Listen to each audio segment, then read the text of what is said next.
मटर के पराठे।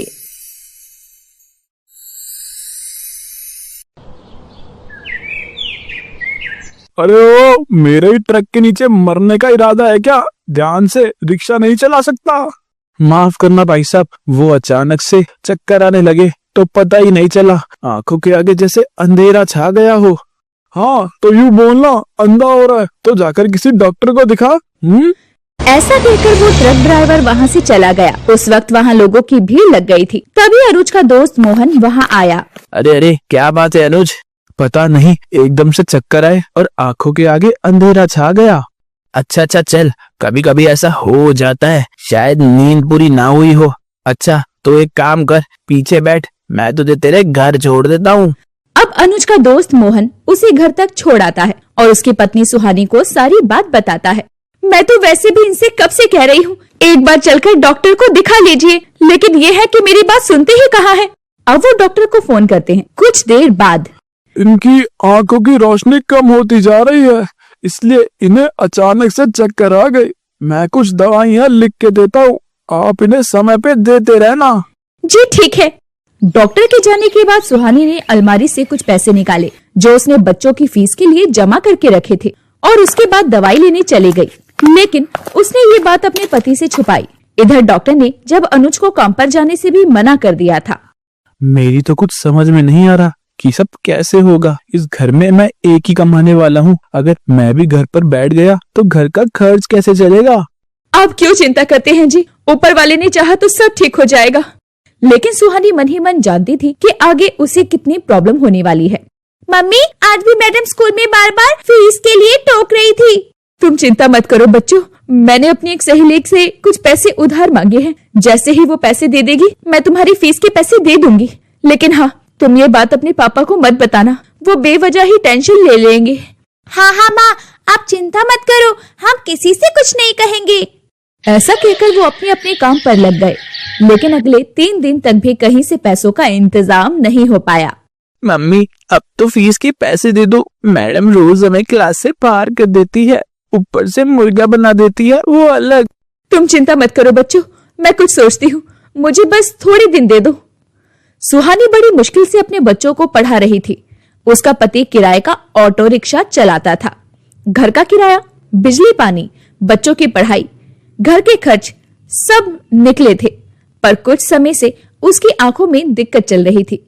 ज्यादा देर तक ऑटो रिक्शा चलाने के कारण अनुज की आंखों पर काफी जोर पड़ता है, जिससे अब वो ऑटो रिक्शा नहीं चला रहा था।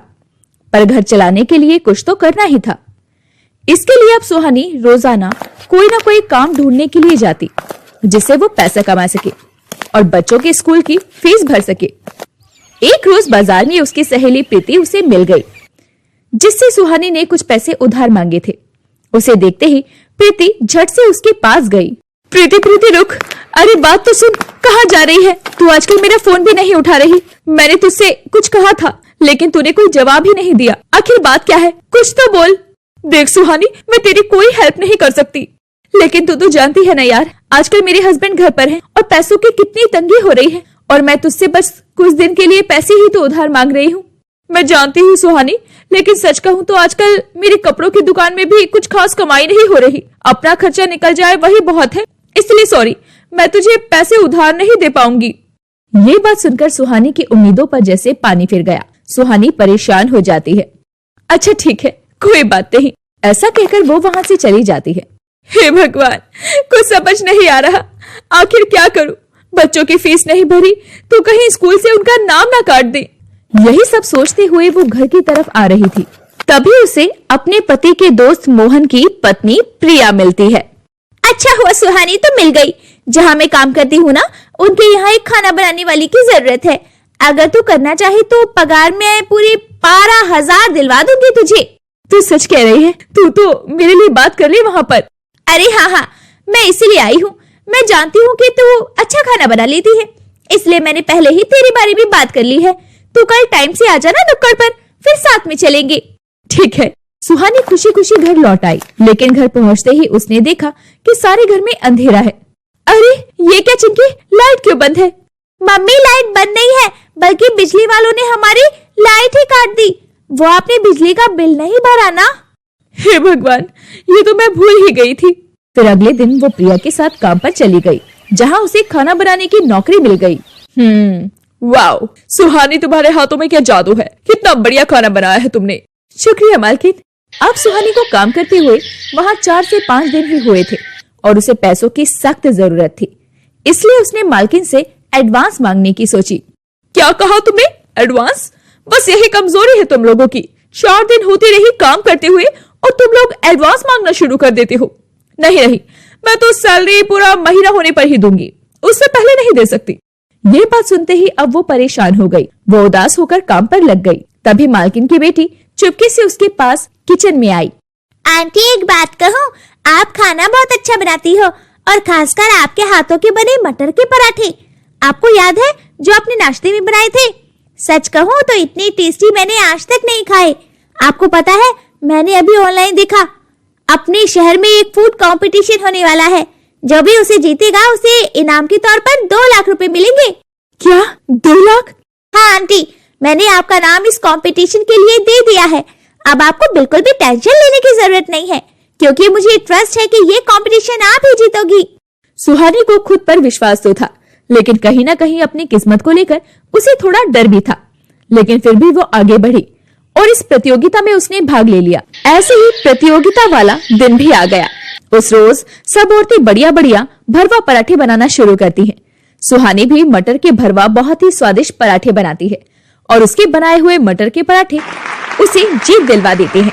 हम लोगों ने प्रतियोगिता हुनर को पहचान देने के लिए रखी थी और आज सुहानी ने भरवा मटर के पराठे बनाकर यह प्रतियोगिता जीत ली है और इनाम के तौर पर इनको पूरे 2 लाख का इनाम दिया जाता है। मुझे नहीं पता था कि मैं इस प्रतियोगिता में जीत पाऊंगी, पर भगवान ने मेरा साथ दिया। आज मुझे इन पैसों की बहुत जरूरत थी और मैंने उन्हें याद करके बस ये मटर के पराठे बना दिए। आप सबका बहुत बहुत शुक्रिया जो आपने मेरी मदद की। मुझे ये पैसे आज बहुत जरूरी चाहिए थे। आप सबका बहुत बहुत शुक्रिया। वो सबको अपनी पूरी कहानी बताती है। जब वो वहाँ से जाने लगती है तभी एक आदमी उसे रोकता है। सुनिए मैडम, मेरा नाम रजत है। देखिए, मैं चाहता हूँ कि आप मेरे रेस्टोरेंट में काम करें, जिसके लिए मैं आपको अच्छी सैलरी दूंगा। मुझे आप जैसी होनहार लेडी की जरूरत है। सैलरी के तौर पर आपको हर महीने 40,000 रुपए मिलेंगे। ये सुनकर सुहानी की खुशी का ठिकाना नहीं रहा। उन पैसों की मदद से उसकी सारी दिक्कतें खत्म हो गई। उसके दोनों बच्चे फिर से स्कूल जाने लगे। धीरे धीरे अनुज की तबीयत में भी सुधार हुआ और उसने अब खुद की टैक्सी डाल ली, जिससे उनकी और भी अच्छी कमाई होने लगी।